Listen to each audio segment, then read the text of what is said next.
வணக்கங்க. ஜெயாஸ் அம்மா சமையல் வரவேற்கிறேன். எங்கள் வீட்டில் இன்றைக்கி பாவக்காய் குழம்புங்க. பாவக்காய் 2 பாவக்காய் எடுத்து நல்லா ஆஞ்சி வச்சுட்டேங்க.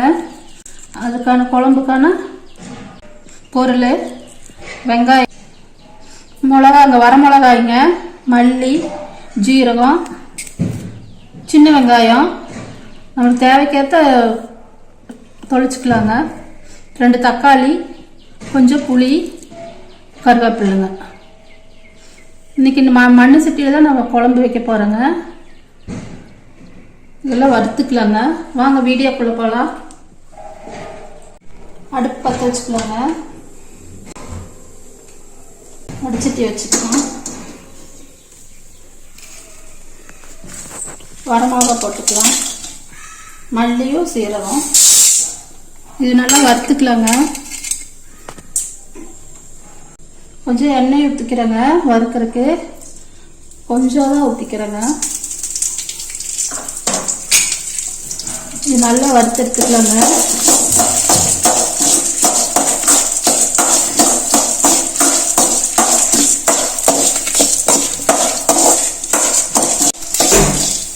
பொன்னிறமாக வறுத்துட்டேங்க. எடுத்து போட்டுக்கலாம்.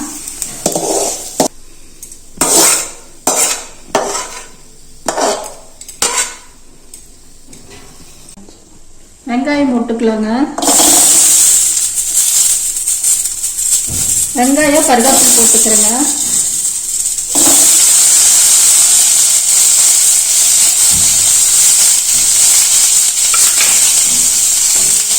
சும்மா ஒரு அரை ஸ்பூனுக்கு கொஞ்சம் வெங்காயம் வதங்கிறதுக்கு கொஞ்சம் எண்ணெய் ஊற்றிக்கிறேங்க.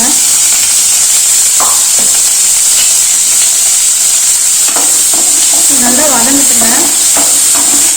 வதங்கின பின்னாடி தக்காளி கொஞ்சம் போட்டு 2 வதக்கு வதக்கிடுவாங்க. நான் புளியை அப்படியே தான் போட்டு ஆட்டி ஊற்றிடுவேங்க. நீங்கள் கரைச்சி ஊற்றினாலும் கரைச்சி ஊற்றிக்கலாங்க. எப்படி வேணாலும் செஞ்சுக்கலாங்க. நான் என்னோட ஸ்டைலில் நான் புளியை ஆட்டி தான் ஊற்றிக்குவேங்க. அப்படியே புளியை கொஞ்சம் கழுவி பாருங்க, சின்ன எலுமிச்சம்பழம் அளவுக்கு புளி போடுறேங்க. நம்மளுக்கு தேவையாக இருந்துச்சுன்னா கொஞ்சம் பெரிய எலுமிச்சம்பழம் அளவுக்கு போட்டுக்கலாங்க. கொஞ்சம் ரொம்ப ஓரளவுக்கு புளிப்பாக இருக்கிறவங்களுக்கு, புளிப்பாக சாப்பிட்றவங்களுக்கு அப்படி போட்டுக்கலாங்க. வெங்காயம் வதங்கிடுச்சுங்க ஓரளவுக்கு. தக்காளி 2 தக்காளி 2ஆக வெட்டிட்டேங்க. இதையும் போட்டு கொஞ்சம் வதக்கிக்கலாங்க. வதங்கிடுச்சுங்க. தக்காளி வெங்காயம் வதங்கிடுச்சுங்க. தட்டில் போட்டுக்கிறேன். கொஞ்சம் ஆட்டுங்க. அப்பெல்லாம் ஆட்டாங்கல்லில் தான் ஆட்டுவாங்க. இப்போ எங்கே ஆட்டாங்கல் இல்லைங்க, அதனால மிக்சியில் தான் அரைக்கிறேங்க. பாவக்காய் நல்லா கொஞ்சம் எண்ணெயில் வதக்கிக்கலாங்க.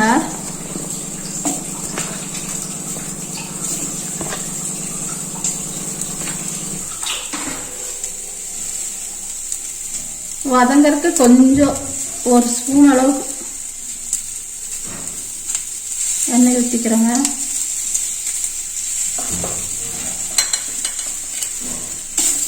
இது வதங்கட்டுங்க. அதுக்குள்ள மிளகா போட்டு அரைச்சிக்கலாம்.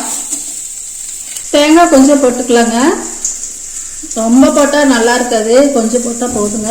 தேங்காய் போட்டுக்கலாம். நல்லா ஓரளவுக்கு வதங்கட்டுங்க.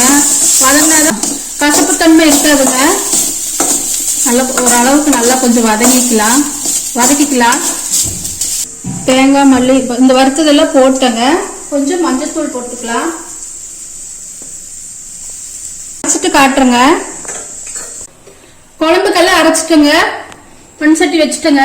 நல்லா தாளிச்சுக்கலாம். தாளிக்கிறதுக்கு எண்ணெய் ஊற்றிக்கலாங்க.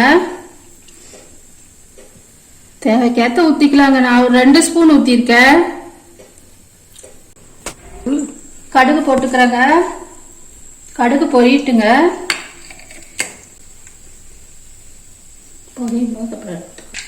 எண்ணெய் காஞ்சிருச்சுங்க. கடுகு பொரிஞ்சிருச்சு. சின்ன வெங்காயம் தாளிக்கிறதுக்கு கொஞ்சம் சின்ன வெங்காயம் போட்டுக்கலாம்.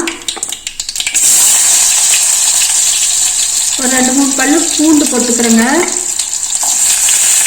கொஞ்சம் கருவேப்பிலை போட்டுக்கிறேன். நல்லா வதங்கட்டுங்க. வதங்கின பின்னாடி பாவக்காய் போட்டுக்கலாம்.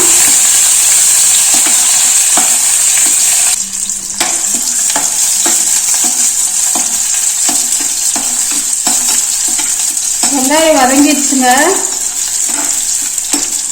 பாவக்காய் போட்டுக்கிறேன். பாவக்காய் போட்டு கொஞ்சம் வதங்கட்டுங்க. நம்ம ஆட்டி வச்சிருக்க மிளகா போட்டு அப்புறம் ஊற்றிக்கலாங்க. இந்த வெங்காயம் பாவக்காயெல்லாம் கொஞ்சம் வதங்கட்டுங்க.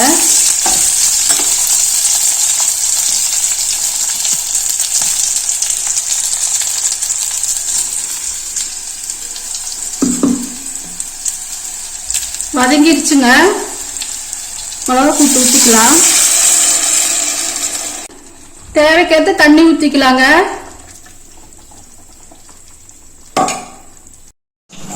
தேவைக்கேற்ற தண்ணி ஊற்றிட்டேங்க. கலக்கி வச்சுட்டேன் பாருங்க.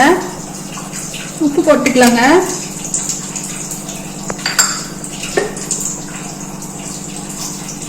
நான் கையில் தான் உப்பு போடுவேங்க. எனக்கு அப்போ தான் நிதானம் தெரியும், அளவு தெரியுங்க.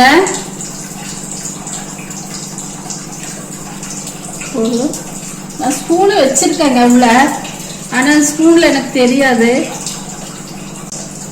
உப்பு போட்டேங்க. கலக்கி விட்டுக்கலாங்க. நல்லா கொதி வரட்டுங்க. கொதி வந்ததுக்கு பின்னாடி இப்போ பார்க்கலாங்க. தட்டு வச்சு மூடி வச்சுட்டேங்க. கொதி வரையில் பார்க்கலாங்க. நல்லா கொதிக்கிட்டுங்க. அப்போதான் குழம்பு நல்லா இருக்கும். ஏன்னா இந்த பச்சை வாசம் எல்லாம் போகணும் இல்லைங்க. நல்லா கொதிக்கட்டும். எண்ணெய் நல்லா பிரிஞ்சு வந்துருச்சு. குழம்பு நல்லா சுண்டிடுச்சு பாருங்க.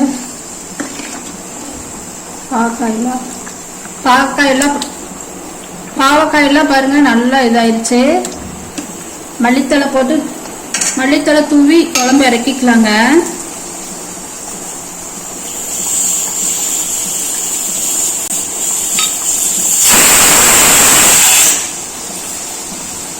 குழம்பு ரெடி ஆயிடுச்சுங்க. பாருங்க, மல்லித்தலை தூவி இறக்கிட்டேங்க. அவ்வளோதாங்க. நீங்களும் இது மாதிரி செஞ்சு பாருங்க.